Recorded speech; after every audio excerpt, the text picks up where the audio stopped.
Okay, we're continuing in the fourth secret chapter of Shar Kedusha, and this is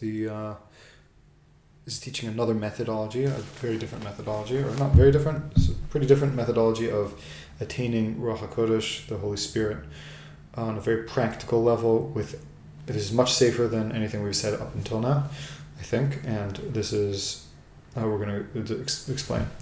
Ofana base, the second method, Ba'ofani Hamaisa, in methodologies of actually attaining the three levels of Ruach HaKodesh mentioned above, which is dreams, Eliyahu Navi. I don't know exactly how he mentioned it. Dreams, seeing Eliyahu Navi or Tzadikim, and I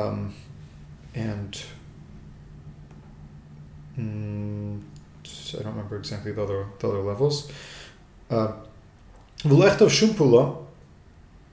And I will not say any action shall maisa aideh shabos v'azkar. So I'm not going to mention anything about binding angels or saying names of Hashem like he did in the previous chapter, where he actually said to say certain names of Hashem in order to draw upon yourself the Holy Spirit of Hashem. The only thing we're going to deal with here in this chapter is through thought and concentration. Or another method we're going to speak about is through prayer to Hashem, b'derech hatfilos, in the regular way of prayer, or something similar, and other similar types of things which are much safer and much easier. So in some ways, all the attaining spiritual perception has to be done alone in the house, meaning in order that nobody should bother you. It could be if you have proper headphones, or if you have earplugs or other things like that, that could also be fine. Maybe not as good, but it would also work for noise canceling all the outside influences and disturbances. You have to make sure nobody's going to shake you and nobody's going to wake you up for a meeting or who knows what. Now, this is how you do it. You first separate yourself in a room or in a quiet place where nobody's going to bother you. You have to now meditate in your mind ad katse ha'achron, till the other end, meaning till an absolute complete end of the mind. V'yafshit gufo me'al nafsho, and you must separate your body from your soul. What does that mean? You have to do it in a way so much that you do not feel that you're dressed up in physicality at all. You must be completely aware and cognizant only of your spirit and not of your body. Okay, your mind, so to speak, and not of your body whatsoever. Nothing of your body can be interfering. Ela kulo nefesh bilvad, you are pure. You have to meditate into a state where you're completely spirit and no body. V'kol ma sheyafshit min hachomer v'kol ma sheyispashet min hachomer yisgaber hasagaso. This is very important to understand these words. The more he does this, the more he separates himself from physicality in his mind, in a deeper way, in a deeper meditation, yisgaber hasagaso, his perception will be stronger and greater and more powerful. That's what's going to happen. Basically, the key to all these things is how much can you separate yourself from physicality? How much can you meditate? And there's different things we're going to speak about, techniques on how to do this. The first thing is very, very simply separating yourself from any mundane physicality. Vim yargish ezo kol o ezo tnua hamavatelas machshavto. And if you feel any sound or any movement that is canceling out your thoughts, or in his own mind, he thinks of anything materialistic, anything physical at all. His mind will stop attaching itself to upper things. He will not attain anything. Anything you think that is physical will stop you from attaching yourself to above. And you will not attain anything. Any sound that you hear or any movement that you feel will stop you from getting any attainment.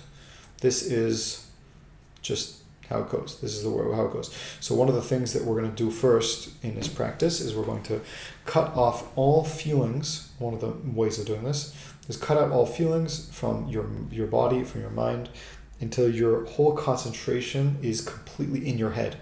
No sound is not affecting you. Movement, breathing, you're not noticing your breathing or feeling your breathing anymore.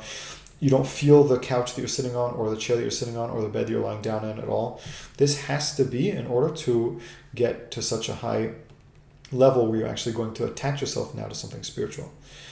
Or any thoughts is also very, very, even after you cut out all feelings, physical feelings, and all, you don't feel your surroundings at all, and you also don't hear anything, and you don't see anything, then you still have to cut out your own thoughts, which is sometimes a very difficult thing to do.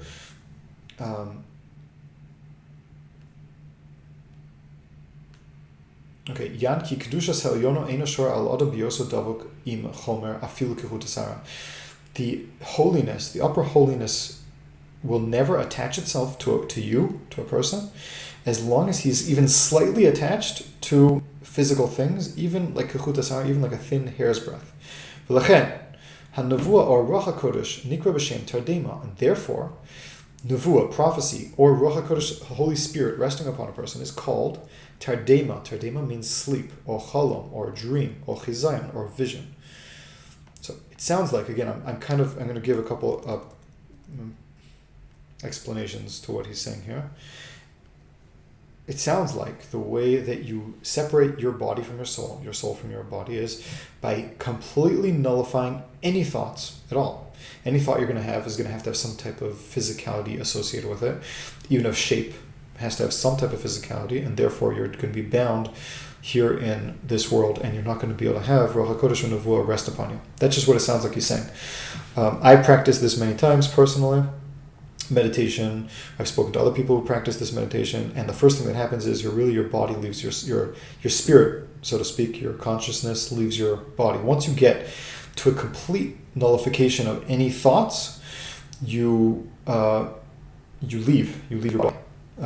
Maybe we'll speak about this a little bit more, my personal experiences with this methodology, but basically, and maybe we'll speak about more practical ways of doing this after we get through this chapter here.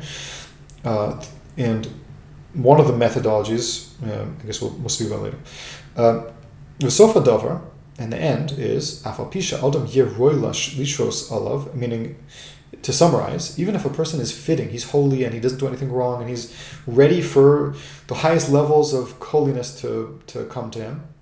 If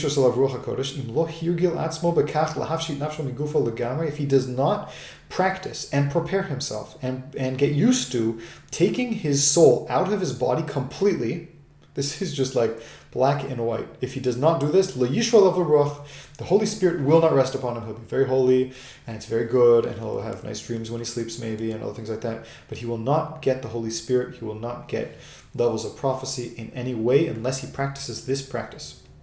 And this is the practice of the students, the sons of, it's called the sons of the prophets, where they're learning to practice to get prophecy, where in front of them they had drums and music. And Khalil is a what is it called? That thing they play on the side. I can't. A flute. Ki aide mesek hakol, through the beautiful sounds of the nigun noifeles alem hisbodadus, they would fall into such a state where they would be able to totally separate themselves from anything physical.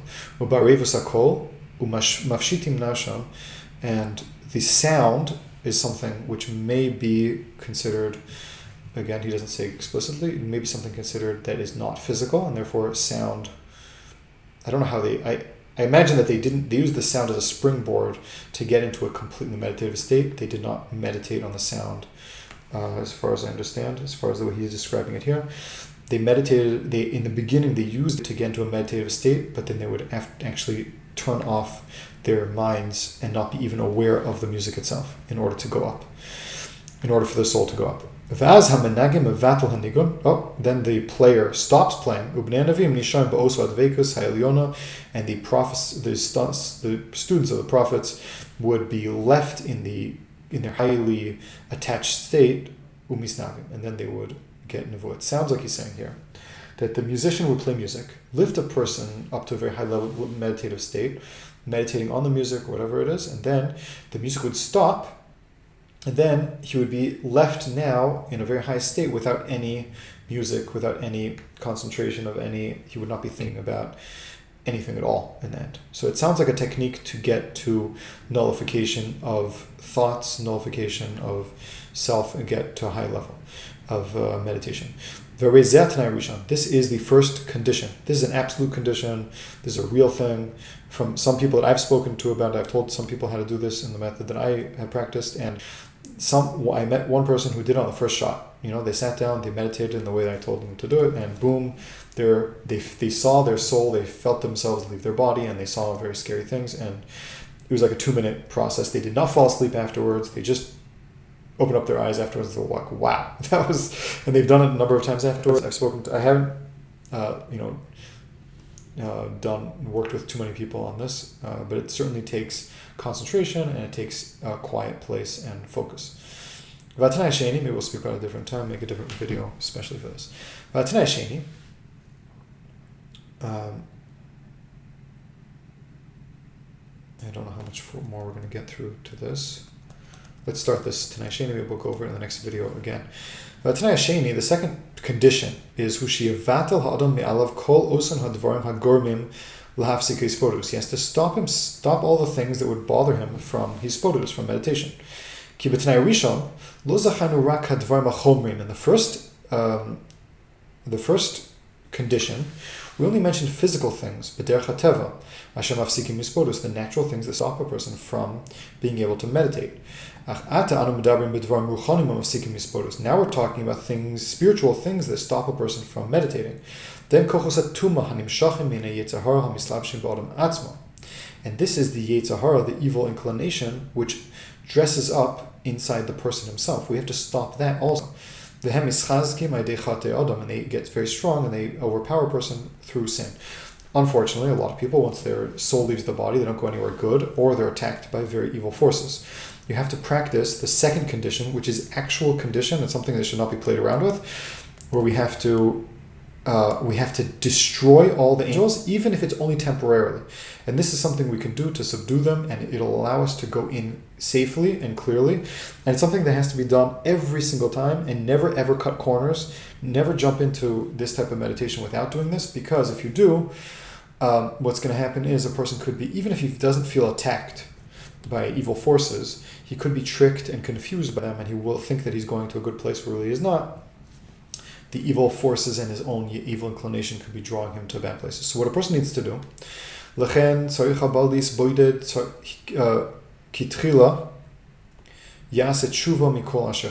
the person has to do tshuva. He has to have regret. He has to. We're going to speak about this next time. We're just touching upon it, and it's not a joke. A person can destroy, temporarily subdue, and stop the klippas and the evil forces that are around him just by doing tshuva. If he does tshuva on everything, then they have no power, not too much power, at least to attack him, and it will allow him to go up in the proper way. I think we're going to continue. I really have to just go now, so we're going to continue. We're going to continue next time in the second chapter. I think we're going to start from here, the second condition. We'll start here about how to do the types of tshuva and how it works and why it's so important. It's not a condition that should be neglected. It's very, very important, if not maybe the most important condition. Okay, so next time, Bez Hashem.